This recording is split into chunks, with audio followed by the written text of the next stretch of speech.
Okay, let's start today's class with the Gayatri Mantra, which all of you know. So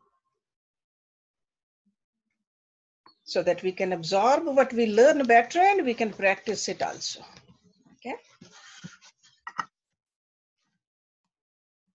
See, the Sanskrit term for practicing is nididhyasan. Nididhyasan. We got to practice it. If you don't practice, it just stays as a burden.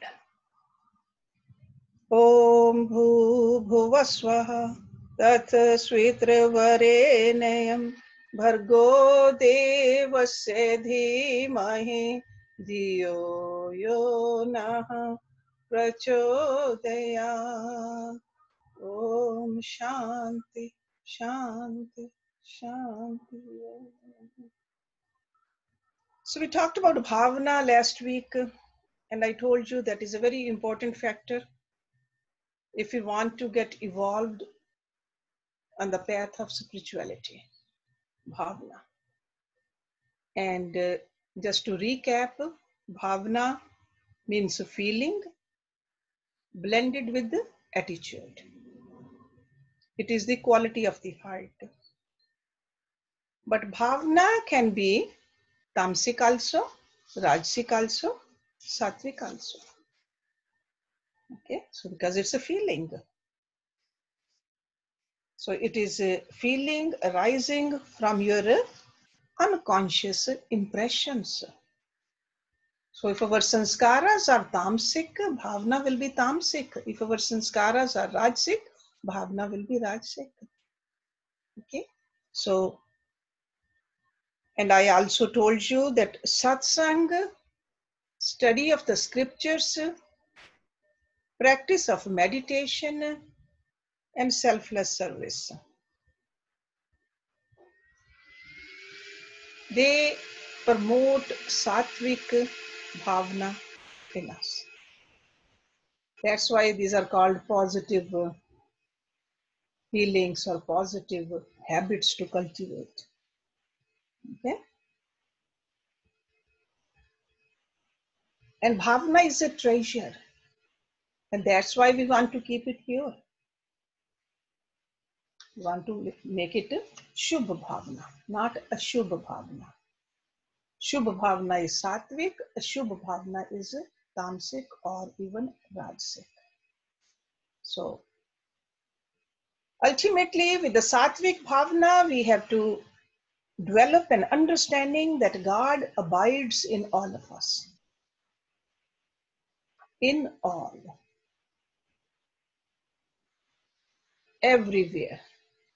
And that's why we sing that prayer sarve bhavantu sukhina. Everywhere, in everybody. Okay?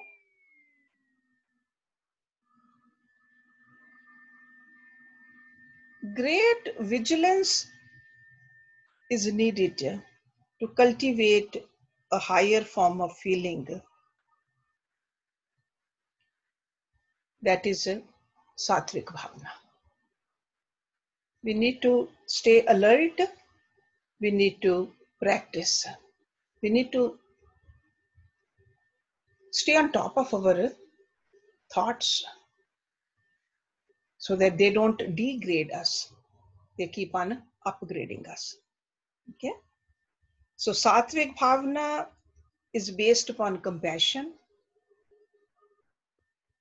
selflessness, and the goodness of the heart. When we keep on cultivating it, it gradually becomes concentrated into what is known as a bhav. So it happens gradually. Okay? We don't need to go to any school for that. We need to just keep on doing what we are doing, which is called positive bhav. And bhav is a divine feeling. And bhav is the one which links us with God. With the bhavna, we are still linking with the maya. And I told you last week that Bhavna and Bhav, we can feel like a humidity which is diffused in the atmosphere, that is like a Bhavna. But when that humidity becomes concentrated and becomes like a cloud, that's a Bhav. Okay, how does that humidity becomes cloud? It just works out that way. So the difference is very similar to this analogy, Bhavna and Bhav. And I also told you that dharna, when dharna becomes dhyan, that is Bhav. So dharna or the concentration is like a bhavna, and when it becomes a dhyan or a meditation, it is a bhav. So bhav is the great secret which captures God. It connects us with God. It's a very genuine feeling in all human beings to be attracted to God. Very genuine. We have different names for God, different languages, different forms, different mantras, but it is a very genuine feeling to be attracted to God. Some people call it, he's the soul of the souls, or a supreme being. And when we really get connected with it, we feel free of ego. Otherwise, this ego is the one which is a burden on us. So when dharna culminates into dhyan, in the real sense, ego has gone down. A devotee who has developed bhav, just hearing the name of God or thinking about a saintly person brings about a sense of thrill and sometimes tears in the eyes. That is a bhav. When you're sitting in your altar or anywhere else also, you could be walking out thinking about God and you cannot stop your tears. I'm sure that has happened to you here and there. That is bhav. That happens automatically. But as an aspirant, as a practitioner, we must cultivate, keep on cultivating these positive feelings of through the satsang, through the karma yoga, through seva, through study of the scriptures, watching the company we keep. It's not only a physical company, it's a company of the books, company of the shows, company of music. That's all a company. Be very careful about it. Because we need to overhaul our personality.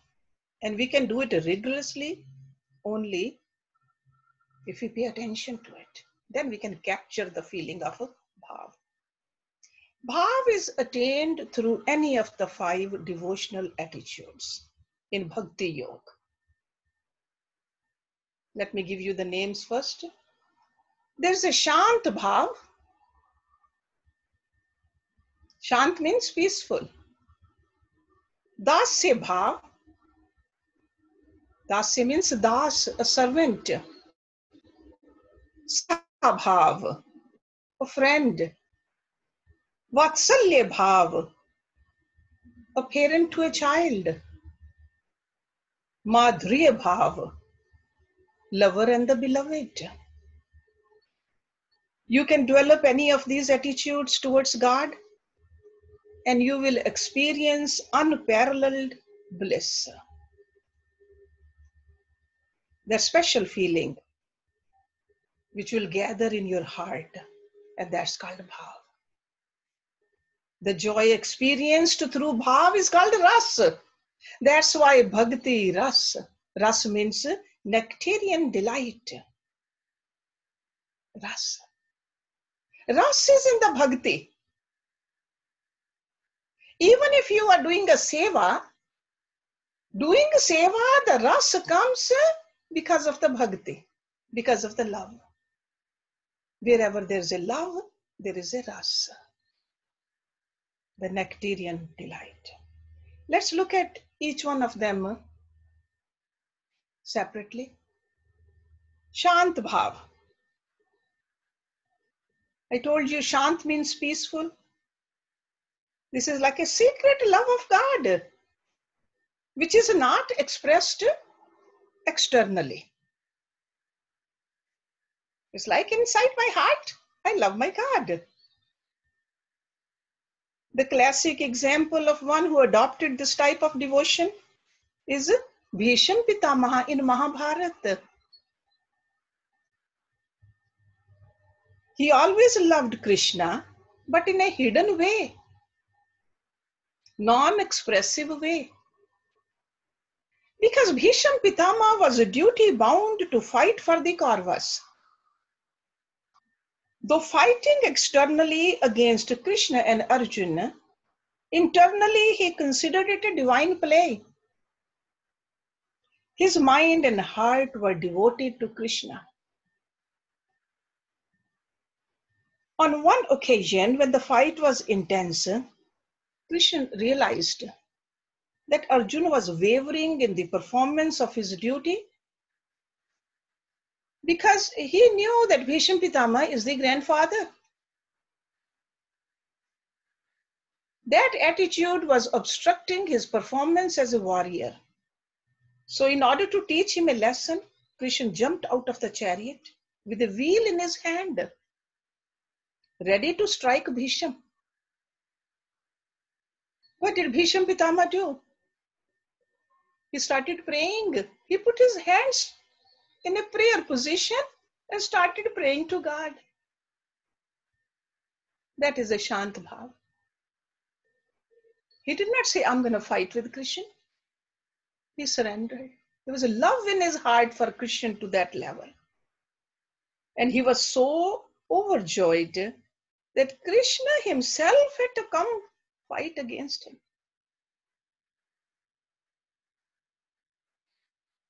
So it's a secret love for God. No words are spoken. God knows. God resides in the heart. God knows. The outer people don't know. Shanta Bhav. The second I told you is Dasya Bhav. And this devotional attitude is cultivated with the feeling that I am a slave and God is my master. Through the perfection of this attitude, a person experiences Dasya Rasa, special nectarine sweetness of divine love. The term slave generally has a very negative connotation. But in the mystical world, being a slave to God is the loftiest development. If you are truly a slave to God, you know who you are? A saint. A saint. You don't have any ego of your own. You become merely an instrument in divine hands. And the classic illustration of Dasya Bhav is performed by Hanuman. You see a profound love for Lord Ram in Hanuman. A love that gave rise to the most inspired, selfless, heroic, sublime act. After the yugas, we still remember what Hanumanji did for Lord Ram. He said, I am a Das, Dasya Bhav. Third one is called Sakha Bhav. In Sakha Bhav, the heart of the devotee develops the feeling that God is not distant. He can be my friend. Because friendship is a very special type of relationship. With a friend, you share your feelings, but you do not overburden your friend with your problems. You may become angry with your friend, but at the same time, there's a feeling that the bonds of friendship can never be severed. If a friendship is true, external differences do not matter.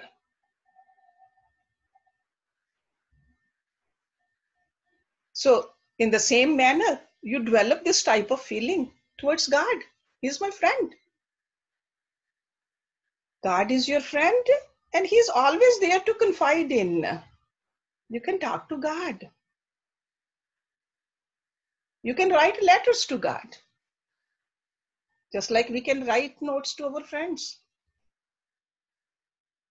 But there's always a concern that I don't want to overburden my friend with my problems. But inside you know that bond of a friendship is eternal, everlasting, and there can never be a discord between the two. And furthermore, you know that God, being your friend, will come to your rescue. He's always there for you. There was a saint, he regularly performed miracles in the name of God. That's how the miracles happen. If you say that I do it, they won't happen. So he was a saintly person. And people around him got jealous of him. That he can perform miracles. People come to him, but we don't think he's that great. So one time, a group of people, they said, let's test him and let's put him down. They took a dead body to that saint. And they said, why don't you bring this dead body alive? Because we heard the miracles you perform. He invoked God's name, saying, in the name of God, may this man come to life.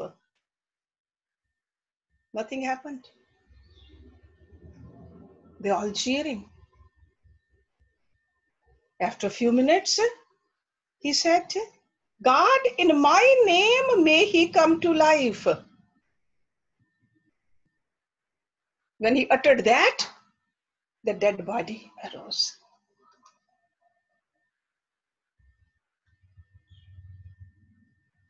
Because the saint was so attuned to God that God wanted to glorify him.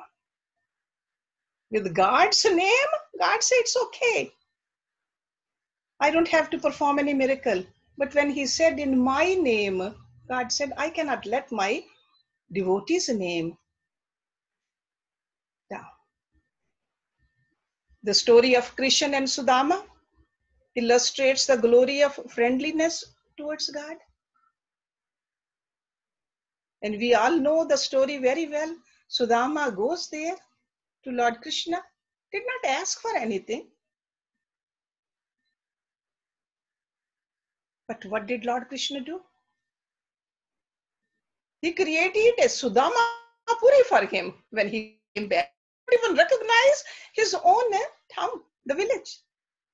He didn't recognize his children and the wife and the palace they had. A friend. But Sudama did not want to burden his friend. That is a Sakha Bhav. So the moment you become God's friend, the internal structure of your unconscious is overhauled.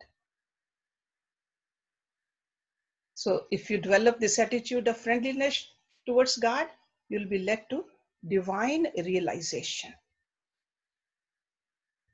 Okay, this is the glory of Sakhya Bhav. The fourth kind is Vatsalya Bhav. Attitude compared to a mother's love for her child.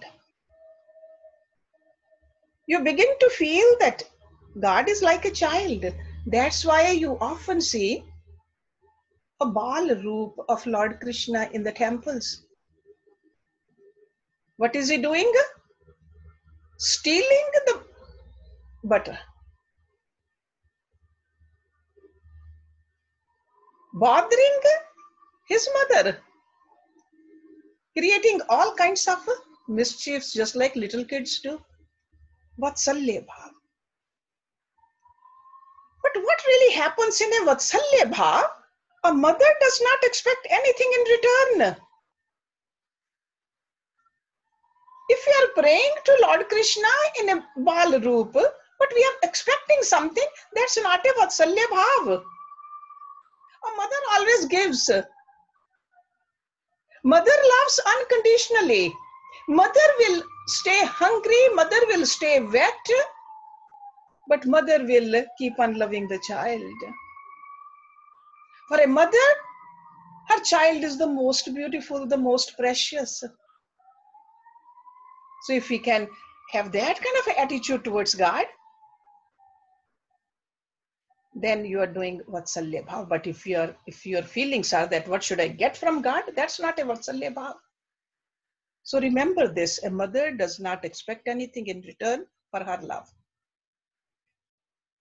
but rather feels fulfilled simply by loving the child. Loving the child is everything for a mother. That's it. So a devotee who has advanced begins to enjoy the sweetness of divine love to such an extent that he does not expect anything in return. So that means your love has taken that flight upward. I want to only love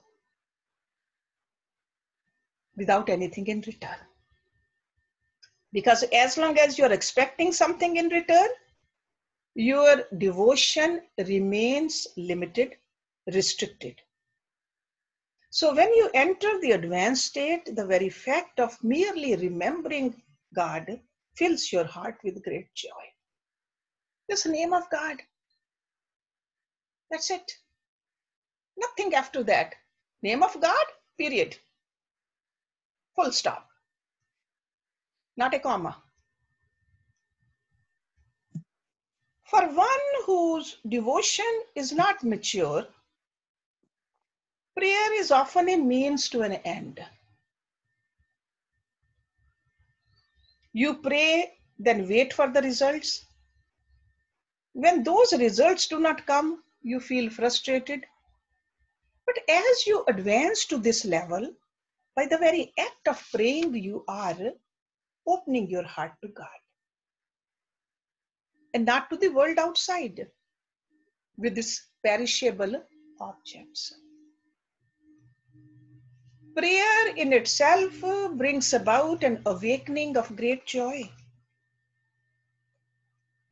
See, they say there are three kinds of people, three kinds of devotees. First kind is for whom God is the means, world is the end. The second is for whom world is the means and the God is the end. And these two kinds do not attain godhood. But in Vatsalya Bhav, third kind, whom God is the means and the God is the end. There's nothing else in there.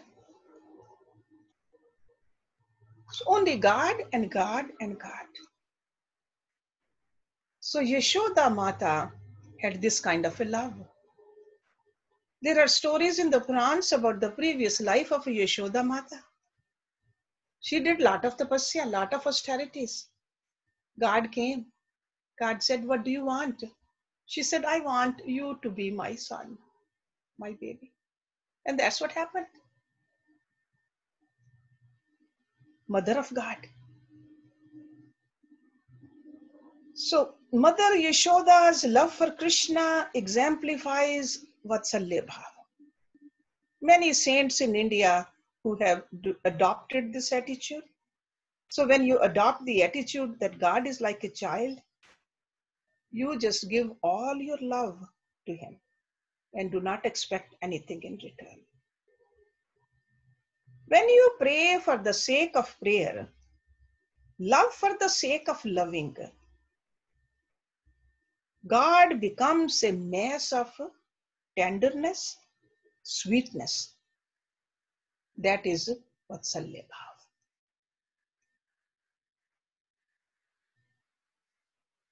And the fifth Bhav is Madhurya Bhav. As you advance in divine love. So all of these which I'm mentioning is like a Bhav itself is higher than the Satvik Bhavna, but in the Bhav also there are categories. Okay, so it started with the Shant Bhav, then Dasya Bhav, then the Sakha Bhav, then Vatsalya Bhav, and now Madhurya Bhav. So as you advance in this divine love, you gradually notice the disappearance of your own individuality. See, as a Vatsalya Bhav, you still know, you notice you are a mother. God is a child. But Madhurya Bhav, your own individuality, your own desires, they slowly disappear. So in the beginning, you develop love of God as a means to an end. Then you keep on developing this love for him and you reach here. Your expectation completely diminish. It does not matter whether divinity responds or not. The very experience of divine love becomes the source of boundless joy.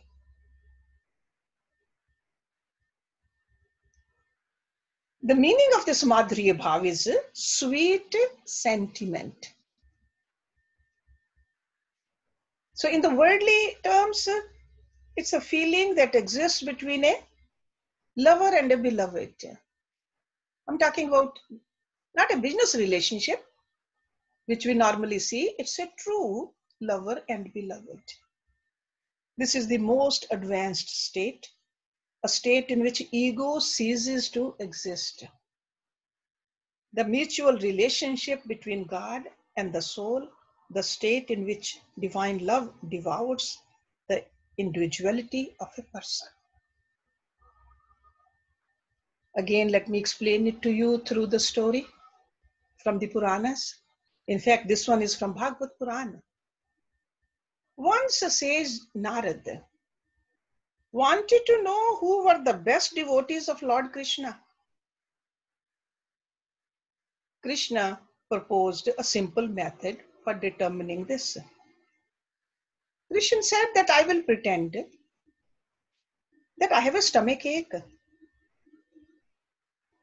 And he said it would be cured only when a devotee offered him water to drink in which the devotee's foot had been dipped.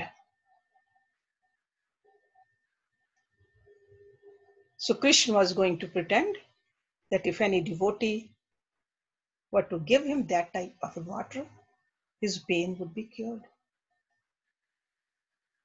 Narad eagerly agreed to that plan. He just went to some most famous devotees and asked, will you help Lord Krishna? He is suffering from a stomach ache and only a devotee can come to his aid. One devotee said, I will do anything for the Lord. Narad then said, here is a jar of water. Put your foot into it. Krishna is going to drink from this and that will cure him. Because a devotee is always greater than God. But the devotee said, How could I ever allow Krishna to drink something in which my foot has been dipped?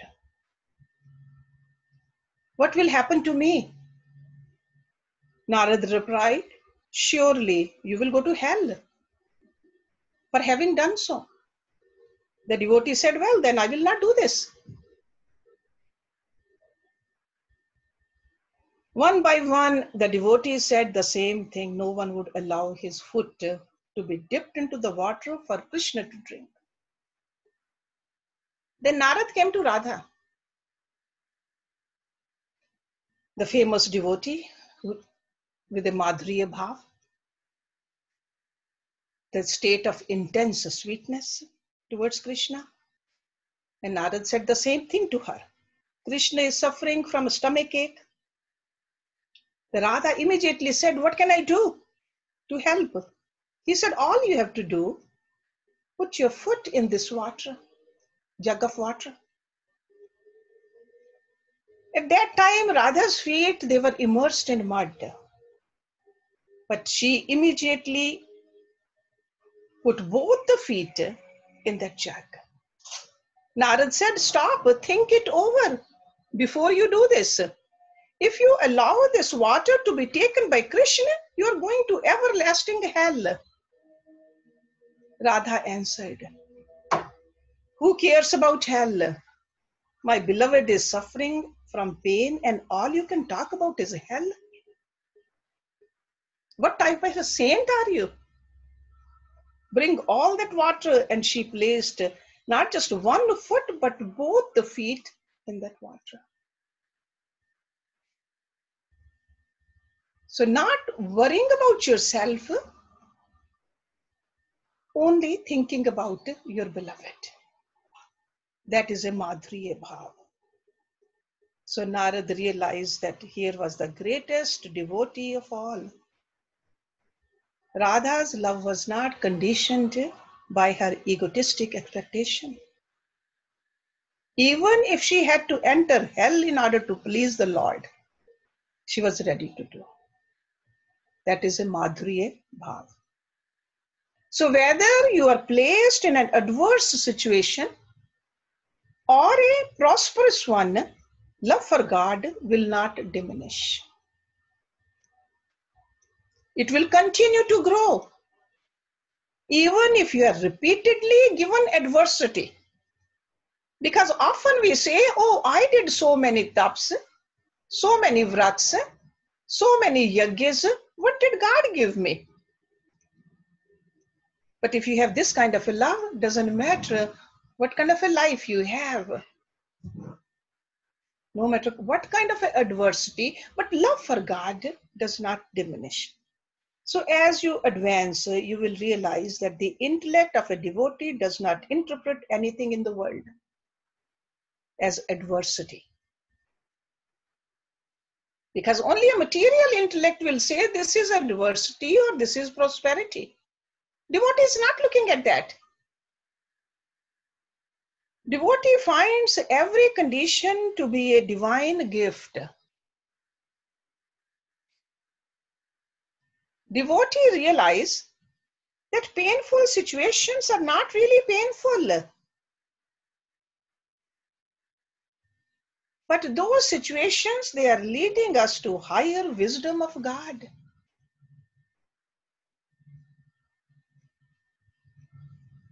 So in the state of Madhurya Bhav, a person experiences intense sweetness towards God. Intense, the intensity increases. Ego melts, the devotee becomes one with God. So through any one of these 5 attitudes,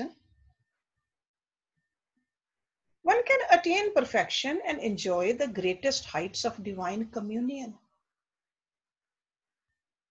But there's something higher than this also.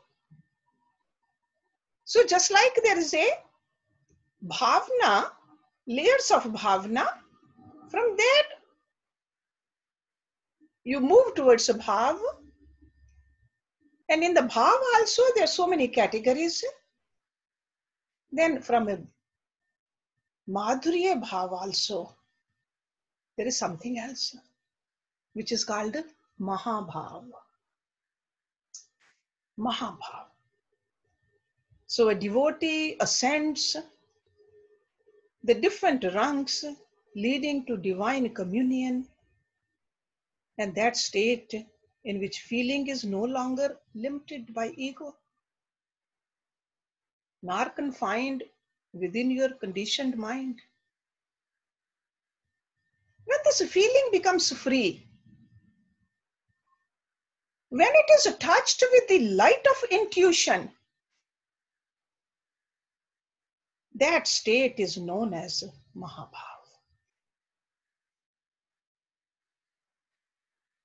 In that state, let me repeat it again, some of you are writing. When feeling becomes free, when it is touched with the light of intuition, and we often talk about intuition, that state is known as Mahabhav. And what happens in that state? In that state, a sage is, because you are a sage at that point, a sage is perpetually in great ecstasy.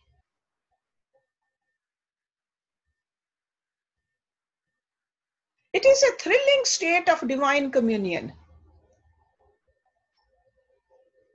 And this is the goal we must endeavor to realize.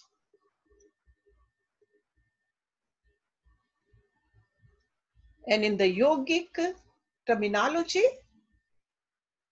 see, just like I told you, it's a dharana, then it's a dhyana. Now this is what? Samadhi. Mahabhav is samadhi. So that's why I said we need to endeavor to realize this Mahabhav. So Mahabhav is experienced by sages and saints perpetually in their internal life. It's like within themselves, they feel that connection all the time. Some sages express this externally, but some don't. Internally, they are connected, and externally, they are living just like us. So this is an internal communion. But externally, what do we see? They are always restful. They are calm. They'll do their duties better than us. And they stay blissful. Where is that energy coming from? From this communion with God. And we all can attain. This is our goal. That's why whether you look at the ladder of Hatha Yoga or whether you look at the ladder of Raj Yoga, what is the last step? Samadhi. Remember I told you Raj Yoga, Ashtanga Yoga, Yam, Niyam, Asan, Pranayam, Pratyahar, Dharana, Dhyan, and Samadhi. And Hatha Yoga is what? Shatkaram, Asan, Pranayam, Mudra, Dharana, Dhyan, and Samadhi. So Samadhi is the Mahabhav.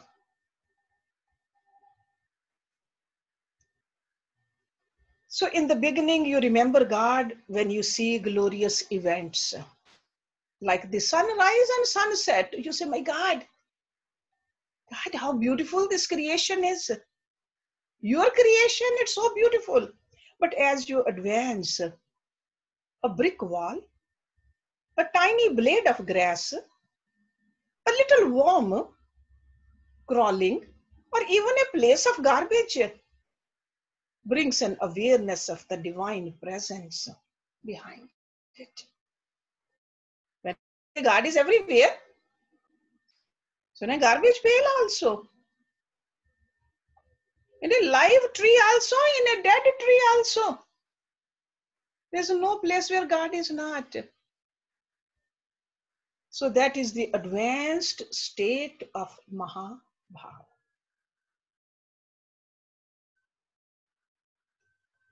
There is an episode in Bhagavad Puran that illustrates this sublime nature of Mahabhav. When Krishna left the gopis, never to return, Uddhav, I'm sure most of you have heard Uddhav's name. He was a Lord Krishna's friend also, cousin also. He said, "Oh Krishna," in fact, he looked like Krishna too. He said, "Oh Krishna, I feel great sympathy for the gopis who were your devotees. Now they must be suffering intense separation from you." Krishna answered, "Oh friend, you are speaking what is right. I am sending you as a messenger, as my representative. Go and console those gopis." Uddhav traveled where the gopis lived in Vrindavan. When he arrived, all the gopis surrounded him. They were delighted to see him because he looked like Krishna also. Plus, he was Krishna's friend and a cousin also. Then, in an attempt at consolation, he said, "Oh gopis, you must know that Krishna remembers you. And Krishna is not anyone's possession. He is the divine being, but you must miss him. I really feel bad for you." Radha said to Uddhav, "I am really surprised by what you are saying. You are saying that Krishna is not here? Krishna is much more in our midst now than ever. Are you dreaming? We hear the flute of Krishna. We see him taking the cows into the fields. We find him in the clouds and in the peacocks as they dance. We find him with us all the time." Uddhav then humbly realized that his mystic experience was mediocre in comparison to the gopis, because their awareness of the divine presence was constant. Because in the beginning, Krishna had been an external personality for them also, but as devotion advanced, he was no longer a human personality.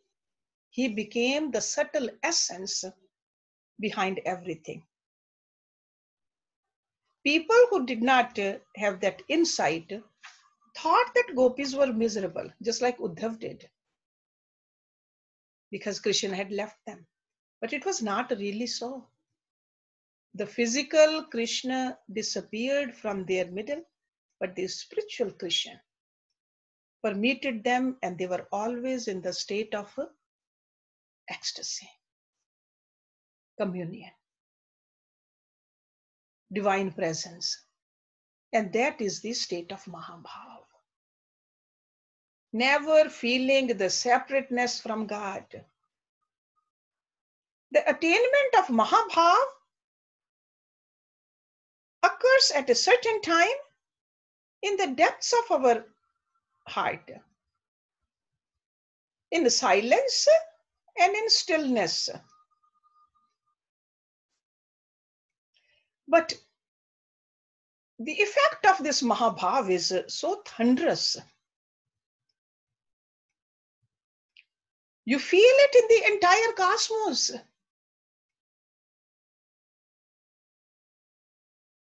There is an immediate message which comes to you.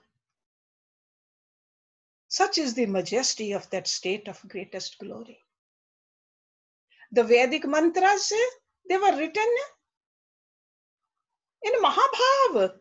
That's why Vedic mantras are considered the voice of God.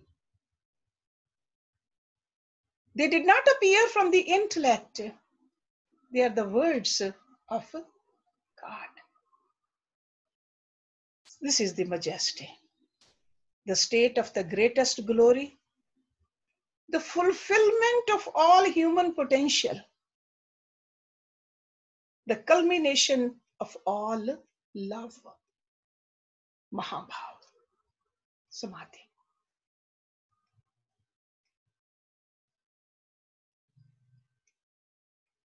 One thing I said, stillness.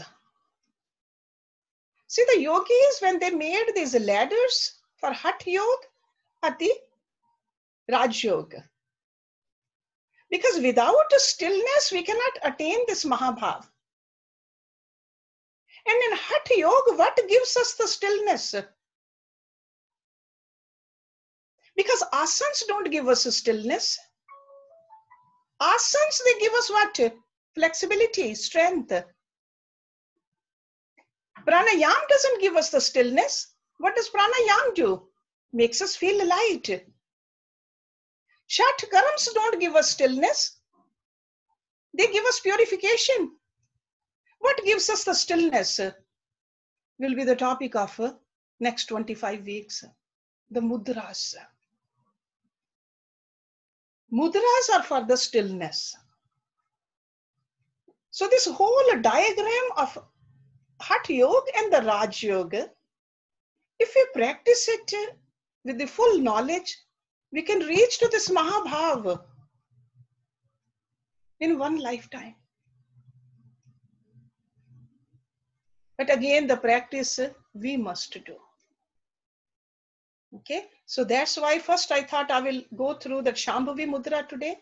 But after thinking about it, it is such an important and very less talked about part of yoga, Hatha Yoga, Mudras.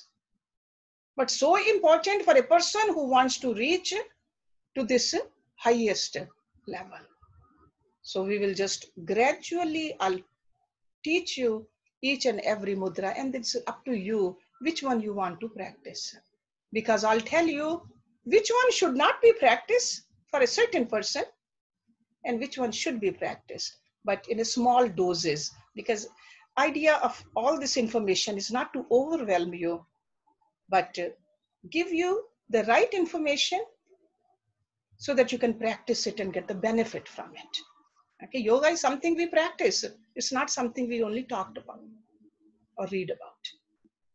Okay, so I'll stop it here. I'm sure you have some questions. And if you don't have questions, we can meditate or we can have some chanting. So choice is yours. So questions, Jyoti, if somebody has questions. Rita? Yeah. Harsh, मेरे को एक question है. जब हमने बात करी सखा Rita, please English, okay? Okay, because I'm sorry. When we talked about Sakha Bhav, we talked about Sudama. Where would you put Arjun? Because Arjun is also a Sakha Bhav. Yes, but Sudama was a Sakha Bhav right from the beginning. But Arjun always discussed all his problems because you said Sudama did not bother Exactly. him. Yeah, that's why we don't mention Arjun in a Sakha Bhav, even though they were friends. But being a friend and having a Sakha Bhav, two different things. Okay. So Sudama has a Sakha Bhav. Okay. Yes. Raj Mittal? Hello, Harshji. Good morning, Raj. So I see the 5 kinds of bhav, but do you really have to ascend them in different levels, or you just... No, you don't have to. You got to just see according to your own sanskaras. What kind of a sentiment works through your mind right now? You can create Mahabhav from any one of those. Okay. Okay, it's not that you got to have a Shant Bhav and then move to the Sakha Bhav or Dasya Bhav, Sakha Bhav, Madhurya Bhav. No. You can, whatever you have, just remember that you got to rise above it. Where there's no ego, no me and mine, only him. That is a Mahabhav. So if you think that God is like your Parampita Parmeshwar, what would that category be? To me, that will be Dasya Bhav. Dasya Bhav.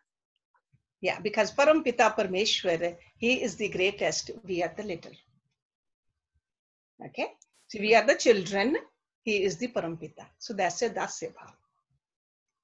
Okay? Thank you. Yeah. Pramila? You have to unmute. Yeah. Harshji, you Yes, ma'am.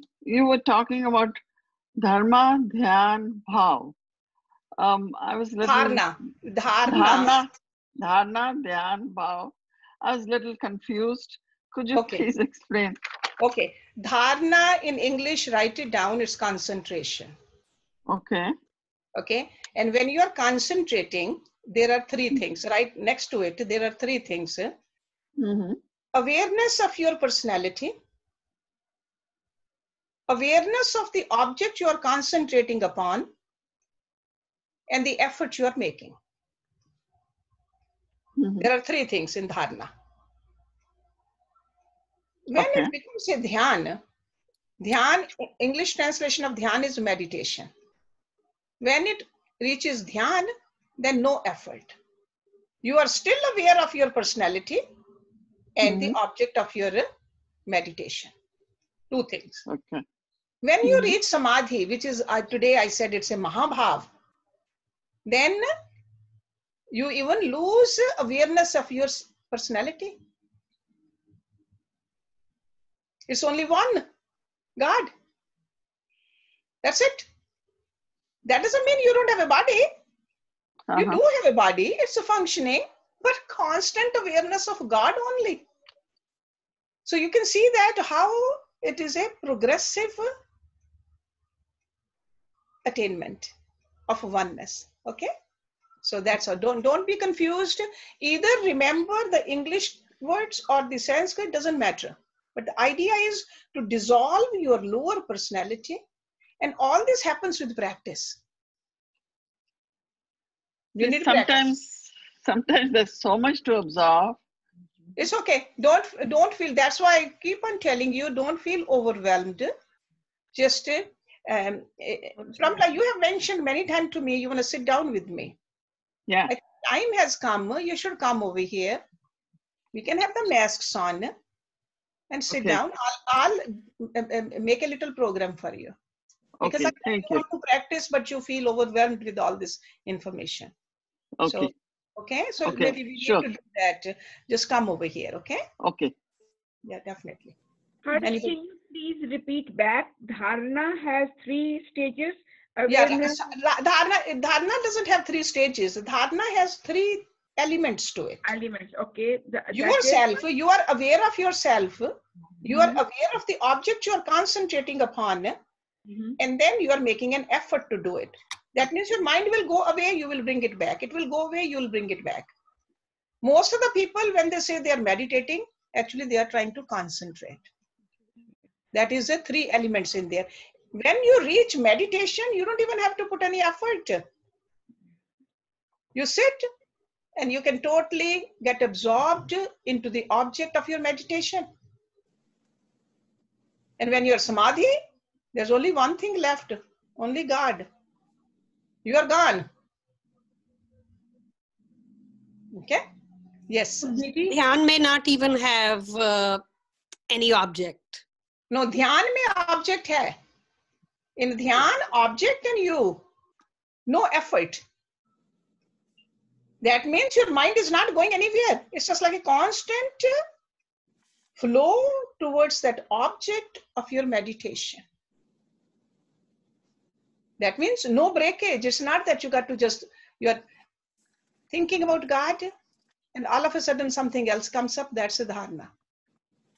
When nothing else comes, just God and God alone. But you're still aware of yourself though. So dhyan is what many people say, like कि meditation ho jati hai. Yeah. And for dharna, you have to. Dharna, you are making an effort. Yes, definitely. Okay. Yes, Jyoti, you have a question, Vidi? I know I didn't have I just wanted to say you opened up a new zone today. I loved it when you said intellect of a devotee does not interpret worldly situations as adversities or good or bad. So I thought that is the base of every thing. I mean, if one can, master this, not bring your intellect in everything as good or bad, then there's nothing else to do. Yeah. So that is like a higher level. So you have evolved yourself. Otherwise, most of the people just keep on churning over it. Yeah, lovely. Thank you so much. That I have done so much practice. I did yoga all my life. Why did I get a heart attack? Doesn't matter then. Does not matter So true. what happens. Oh my God. Your state is something. No adversity also. Just think that it's a God's grace. Whoa. Beautiful. God's grace. As long as we remember God in every situation. This is our goal should be that I never want to forget my beloved. That's all. Yeah. Okay. Anybody You else? started with that, no? You started with gratitude and appreciation. Yes, right? I said gratitude. Yes. And appreciate. Those are the two things I said. Okay. Aren't they the same thing? Like if you start appreciating, basically you're in gratitude, right? Yeah, no, but sometimes you're not grateful. You appreciate it. Acha. There's a subtle difference. Acha.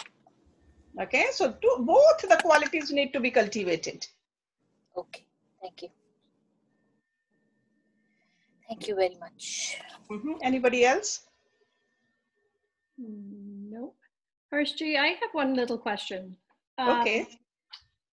Krishna's cousin, you said Uddhav. Was Uddhav's another name Pandu? No. No? So No. Pandu Pandu is a father of the Pandavas. No, not that Pandu. He was his replica who tried to take over Dwarka. I don't know that story then. No? Because, yeah, I really don't know. Yeah, that's the other story. That's the... Who looked like Krishna and he made like 100 mistakes and then only finally his all good karma was gone and then Krishna got rid of him. But that's entirely different being. No, that was Krishna's cousin, Bua ka beta. That was Shishupal, not Pandu.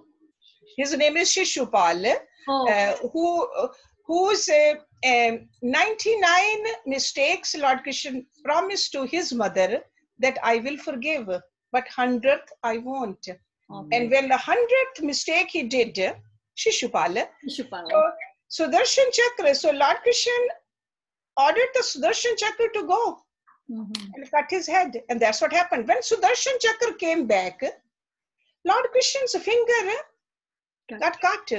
And Draupadi at that time, sitting over there, what did she do? She tore off the part of her sari and gave it to Lord Krishna because they were brother and sister. So she tied it on that finger, and Lord Krishna repaid that little sari at the time of Chirharan. Chirharan, yes, Draupadi, yeah. Lovely, okay. Lovely. So we become miser when we need to give. Even to God also when we want to give. What do we do? I have heard one time in India, in the temples, they find the torn up bills and the old coins which are no more good. So to God also, we just want to become clever. And we think that we are smarter than him. But Draupadi, just look at that. I mean, you can imagine what kind of a sari she must be wearing, and for her to just tear it up, because she felt the pain of Lord Krishna. These stories they tell us, they are not just stories. No, these are the messages to live by. We got to see what can we do in our life. How can we increase the devotion? Bring the rus in our life. Can we be like Mata Yashoda? Can we be like Hanumanji? Or Gopis? Whatever comes naturally, try to ignite that more. Or can we be like Bhishma Pitama? Just keep that sentiment internally. Nobody even knows how much I love God. Keep it a secret. But inside it's growing, and it's growing. Until it becomes a Mahabhav and you are in ecstasy all the time and united with God no matter what happens. Outside people might say, gosh, you did all that, but look at your life miserable. But the person thinks that I am with my beloved. That's what Uddhav thought. That gopis, they love, because Uddhav was a Gyan Yogi. So he was like, he thought that gopis, they have been gotten cheated. So that's why Lord Krishna sent him over there, so that he can find out what the reality is. Yes, Jyoti. So Urmil has a question. मैंने कहा मैं भी पूछ ही लूं. Please. What Please. level of bhav you think we are at? मैं बैठे बैठे सोचती हूँ ना. उर्मिल पहले मैं अपना तो पता कर लूं.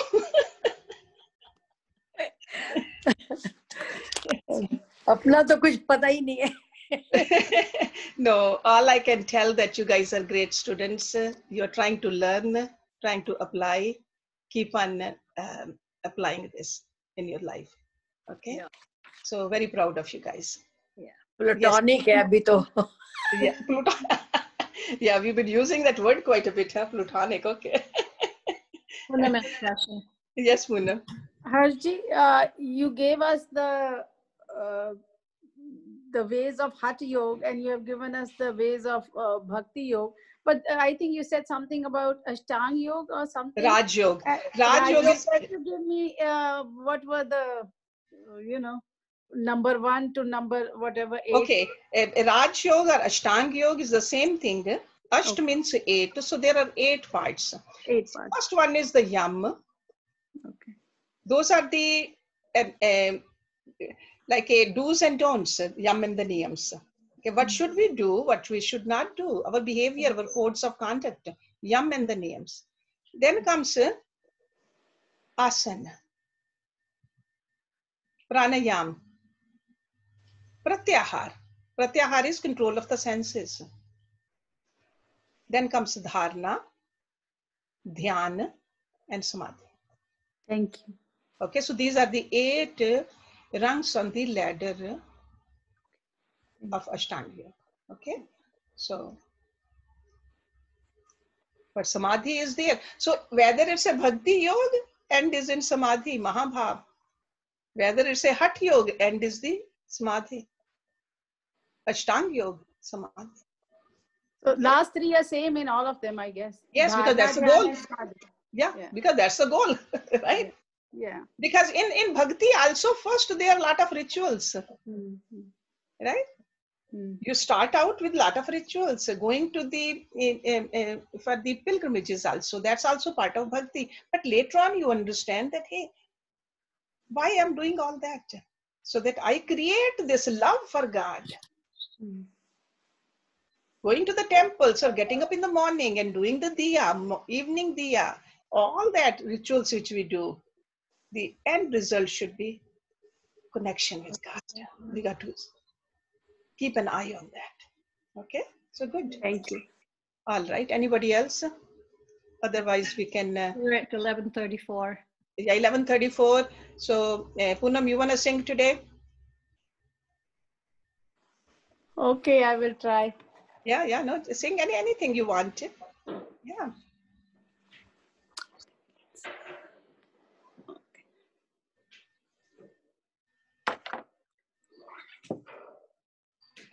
Mano buddha hankar chitaninam nacha shrut jeeve nacha ghana netri nacha vyoma bhume na tejo na vayu chidananda rupa शिवोऽहं शिवोऽहं चिदानन्दरूपा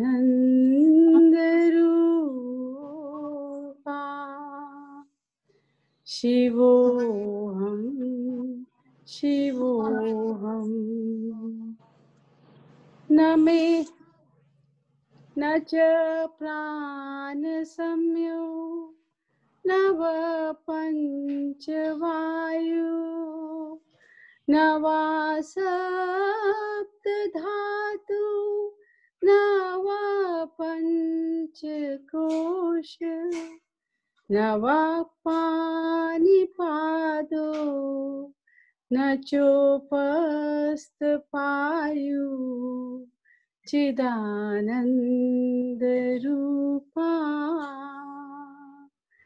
शिवोऽहं शिवोऽहं चिदानन्दरूपा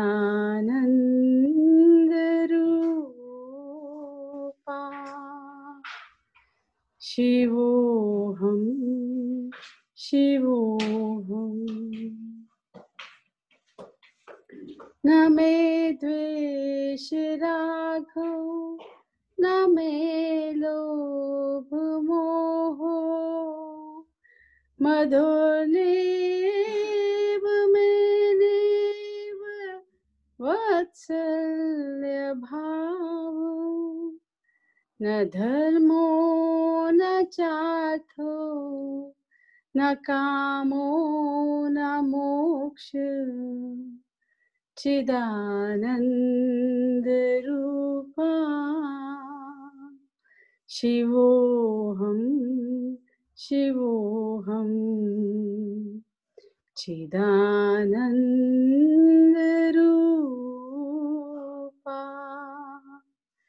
शिवोऽहं शिवोऽहं न पुण्यं न पापं न सौख्यं न दुःखं न मन्त्रो न तीर्थं न वेदा न यज्ञम् अहं भोजनं नैव भोजन न भोक्ता चिदानन्दरूपा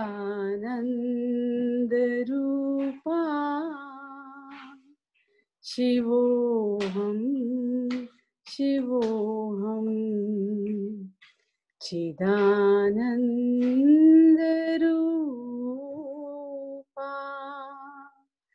शिवोऽहं शिवोऽहम् न मृत्यो न शङ्का न मे जाति भेदा पिता नैव मेनेव माता न जन्म न बन्धु न मित्रं गुरुनेव शिष्य चिदानन्दरूपा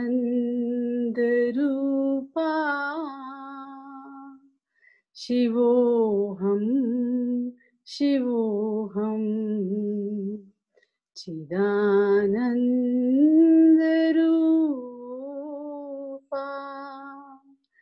शिवोऽहं शिवोऽहम् अहं निर्विकल्पो निराकाररूपो विभूत्वच्च सर्वत्र सर्वेन्द्रियाणां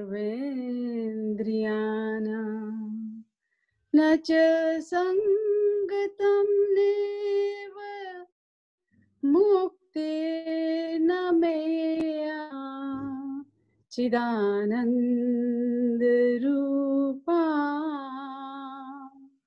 शिवोऽहं शिवोऽहं चिदानन्दरूपा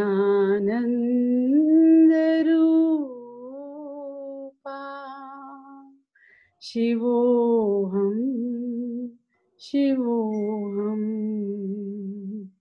शिवोऽहं शिवोऽहम्. Thank you. Poonam, this is Padma.